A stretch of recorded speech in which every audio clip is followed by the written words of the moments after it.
India का कोई religion नहीं है। इंडिया सब रिलीजन को मानता है। अगर कोई रिलीजन को नहीं मानता, इंडिया उसको भी मानता है। मगर अफसोस हुआ देश के प्रधानमंत्री, आप सिर्फ एक ही मजहब के लोगों को लेकर गए लोकसभा में। क्या ये भारत का सेकुलरिज्म है? क्या ये सत्यमेव जयते है? क्या यही दिन देखने के लिए हमारे बुजुर्गों ने अंग्रेजों से लड़कर अपनी जानों की अजीम कुर्बानी दी थी? क्या इसीलिए हमारे बुजुर्गों ने काला पानी की सजा काटी थी? क्या इसीलिए टीपू सुल्तान ने अपनी जान की कुर्बानी दे दी अंग्रेजों से गुलामी को आजाद कराने के लिए?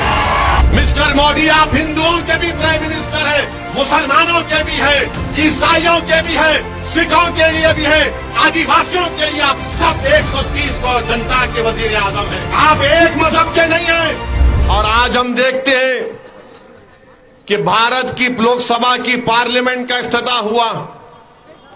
हमारे प्रधानमंत्री वो एक फोटो आई लेटे हुए हैं।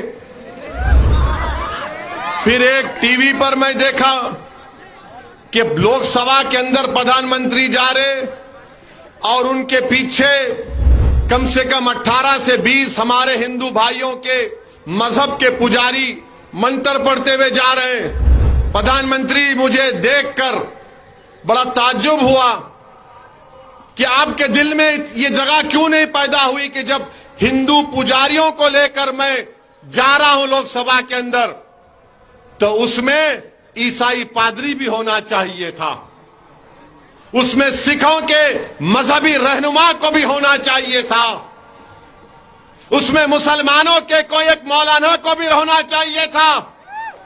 अरे यही तो भारत की खूबसूरती है। वजीर आजम, इस देश का मजहब एक नहीं है, भारत का एक मजहब नहीं है, भारत किसी मजहब को मानता भी नहीं है, भारत पूरे मजहबों को मानता है। इंडिया का कोई रिलीजन नहीं है, इंडिया सब रिलीजन को मानता है। अगर कोई रिलीजन को नहीं मानता, इंडिया उसको भी मानता है। मगर अफसोस हुआ देश के प्रधानमंत्री, आप सिर्फ एक ही मजहब के लोगों को लेकर गए लोकसभा में।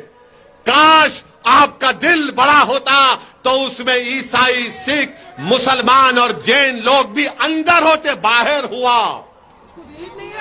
मगर लोग बोलते हैं, अब बोलेंगे नहीं बाहर नहीं हुआ, उस सूर्य रहमान का सूरा नहीं पढ़े। अरे भाई, अंदर भी पढ़ना था, अंदर भी पढ़ना था। यासीन वल कुरानिल हकीम, यह भी पढ़ना था अंदर। मगर प्रधानमंत्री सिर्फ अपने साथ इन्हीं लोगों को लेकर गए। वो लोकसभा का नया इफ्तिताह नहीं दिख रहा था, ऐसा दिख रहा था कि कोई दिल्ली के सुल्तान की ताजपोशी हो रही है। अफसोस हुआ, पार्लियामेंट की जरूरत है, पार्लियामेंट बनना चाहिए। मगर ये क्या हुआ है? क्या ये भारत का सेकुलरिज्म है? क्या ये सत्यमेव जयते है? क्या यही दिन देखने के लिए हमारे बुजुर्गों ने अंग्रेजों से लड़कर अपनी जानों की अजीम कुर्बानी दी थी? क्या इसीलिए हमारे बुजुर्गों ने काला पानी की सजा काटी थी? क्या इसीलिए जलियांवाला बाग में हमारे बुजुर्गों ने अपनी जानों को कुर्बान कर दिया अंग्रेजों की गुलामी से आजादी हासिल करने के लिए? क्या इसीलिए बहादुर शाह जफर के सामने उनके बेटों की कटे हुए सर को लाकर पेश किया गया था? क्या इसीलिए टीपू सुल्तान ने अपनी जान की कुर्बानी दे दी अंग्रेजों से गुलामी को आजाद कराने के लिए? बताइए आप मेरे अजीज दोस्तों और बुजुर्गों, ये देश के वजीर आजम को नहीं करना चाहिए था। मिस्टर मोदी, आप हिंदुओं के भी प्राइम मिनिस्टर है, मुसलमानों के भी है, ईसाइयों के भी है, सिखों के लिए भी है, आदिवासियों के लिए आप सब 130 करोड़ जनता के वजीर आजम हैं। आप एक मजहब के नहीं हैं। तो लोग अब कल से बोलेंगे वैसी तेरा मजहब कौन सा है? अरे दीवाने, मैं प्राइम मिनिस्टर ऑफ इंडिया की बात कर रहा हूं, मैं प्रधानमंत्री की बात कर रहा हूं, मैं वजीर आजम हिंद की बात कर रहा हूं। मेरी बात तुम जब करोगे, जब कोई मैं ओहदे पर आऊंगा।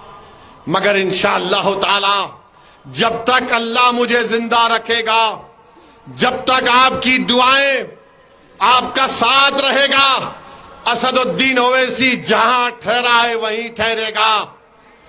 मेरी अगर ये फकीरी है तो मुझे अपनी फकीरी पर नाज है। अल्लाह ने मेरी फकीरी में शाही दी है। जो मुकाम अल्लाह ने मंजलिस के लोगों को दिया है वो किसी बड़े बड़े जमात के कायदीन को अल्लाह ने नहीं दिया है। ये अल्लाह का बहुत बड़ा करम और फजल है।